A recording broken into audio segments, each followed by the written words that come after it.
सीधे big ball पर आइए। देखिए हमारे भारत के अलग अलग राज्यों के जो दर्शक हैं, नॉर्थ के दर्शक हैं, ये देखिए तटीय कर्नाटक में बीजेपी का प्रदर्शन जबरदस्त रहा है। नंबर 1, तटीय कर्नाटक में बीजेपी का प्रदर्शन जबरदस्त रहा है। हैदराबाद कर्नाटक में कांग्रेस को सबसे ज्यादा सीट। गौरव, बिल्कुल, तो हैदराबाद कर्नाटक में कांग्रेस को सबसे ज्यादा सीट, यानी कांग्रेस के अध्यक्ष के वाला जो रीजन है वहां पर कांग्रेस अच्छा करती हुई दिख रही है। मुंबई कर्नाटक में भी बीजेपी आगे दिख रही है। ओल्ड मैसूरू में कांग्रेस को सबसे ज्यादा सीटें, जेडीएस के वोट में ठीक ठाक स्टैंड लगाती हुई कांग्रेस यहां पर दिखती है। सेंट्रल कर्नाटक में बीजेपी कांग्रेस में कड़ी टक्कर है। सेंट्रल कर्नाटक में बात की जाए, तटीय कर्नाटक में बीजेपी का जबरदस्त प्रदर्शन है। ये जो इंटरप्रिटेशन आप देख रहे हैं, इसके बाद आप कैसे असेस करते हैं? मैं सीधे चलूंगा, के शर्मा जी हमारे साथ हैं। के शर्मा जी, हर किसी के मन में एक सवाल है। वो सवाल ये है कि इस बार बीजेपी के लिए जो रिबल्स हैं वो कितनी बड़ी चुनौती बनेंगे, और खासकर कम्युनिटी सेंट्रिक रिबल्स भी गए वहां पर। कई सारे लोग ऐसे थे जो बीजेपी से ही बड़े हुए थे। मैं बात कर रहा हूं जगदीश शेट्टार जैसे नेताओं की। यह फैक्टर आपको कितना परेशान कर रहा है या बिल्कुल परेशान नहीं कर रहा है? नहीं, इससे कोई परेशानी नहीं है इंसान जी। और दूसरी बात मैं कहूं कि आपने बीजेपी के बागियों की बात कही, कांग्रेस के कितने बागी, इसकी संख्या की जानकारी शायद आप इनके होगी जो जिन्होंने किया है सर्वे जी। आपको जानकारी 79, जिसका 79 कांग्रेस के बागी वहां लड़े हैं। तो मैं आपको ये कहना चाहता हूं कि अभी जो ये दिखा रहे हैं, मुझे इसमें एक जिज्ञासा है छोटी सी। मैं कोई वो नहीं कर रहा हूँ, खंडन नहीं कर रहा हूं, लेकिन मुझे लगता है कि 36% यदि पिछली बार यदि वोट थे हमारे, आज वो बढ़ के 38% हुए हैं। कांग्रेस जो पहले 38 थी वो आज भी 38 है। पिछली बार इसी परसेंटेज में हम 104 सीट में हैं और कांग्रेस 80 पे है।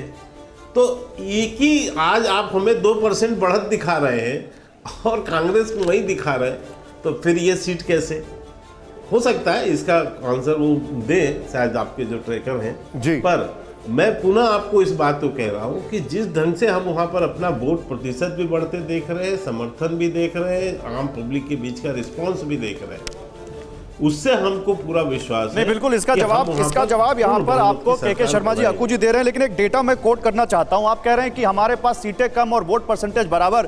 तो 2018 के अगर परसेंटेज पर आप नजर डालेंगे तब भी आपका वोट परसेंटेज कम था, आपकी सीटें ज्यादा थी। 36.22% वोट पाकर आप 104 सीटें पा रहे थे और कांग्रेस 38% वोट पाकर भी मात्र 79 सीट्स पर थी। तो परसेंटेज और वोट का कन्वर्जन बड़ा यहां पर इंडिया में इंटरेस्टिंग है। शिव, इस बारे में अगर कुछ कहना चाहे। अक्कू सर, मारा हूं पे शिव। मैं क्लैरिफाई करना चाहूंगा, ये सैंपल में से 30 जो परसेंटेज आप देख रहे हैं वोट परसेंटेज, वो सैंपल का वोट परसेंटेज है। बिल्कुल। तो उसको उसी तरह लिया जाए, ये एक्चुअल वोट परसेंटेज को ना लिया जाए। और ये 4 बजे तक का डेटा है, तो इसके बाद जो भी चेंज हुआ होगा, जैसे मैंने बोला, जिस तरफ भी गया होगा उसको फायदा होगा। ठीक है, अक्कू सर, आप इस बारे में कुछ कह रहे थे?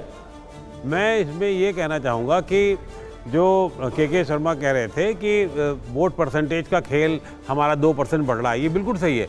लेकिन मुझे लगता है वोट का कंसोलिडेशन इनका उन एरिया में ज़्यादा हुआ जहां ये बहुत अच्छे थे, जैसे कोस्टल एरिया। तो कोस्टल में पिछली बार मान लीजिए एक प्रत्याशी इनका 2000 से जीता है, इस बार वो 4000 से जीते, तो वोट परसेंटेज उनके वहां बढ़े हैं।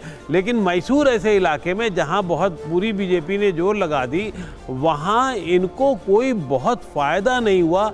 और जो वोट परसेंटेज पहले जेडीएस को फ़ायदा करता था, उनका बड़ा सैंपल हो जाता, मतलब बड़ा अंतर हो जाता था, इस बार वो कम हो जाएगा। तो इसलिए बीजेपी को उतना बड़ा फायदा नहीं हो पा रहा है। और वोट परसेंटेज बीजेपी का जहां बढ़ना था, जिन 2-3 जगहों पर, दो एरिया में, वहां वो और ज्यादा बढ़ा है वोट अंतर। तो वोट परसेंटेज वहां से बढ़ के आ रहा है, लेकिन पास जाते हैं। ठीक है सर, इसके हिसाब से उतनी शायद नहीं मिल रही है। सुरेंद्र राजपूत जी, लेकिन सवाल यहां पर यही है कि ये जो आपका जो यहां अभी एग्जिट पोल कहता है, उसमें सबसे बड़ी पार्टी तो आप हैं, लेकिन उसके बावजूद आपके पास बहुमत नहीं है। कुमारस्वामी किंग मेकर एक बार फिर से बनते दिख रहे हैं, और आप समझ रहे होंगे कि मैं कौन सा सवाल आपसे पूछने जा रहा हूं। कुमारस्वामी के साथ कितने कंफर्टेबल हैं आप तो सरकार में रह चुके हैं उनके साथ।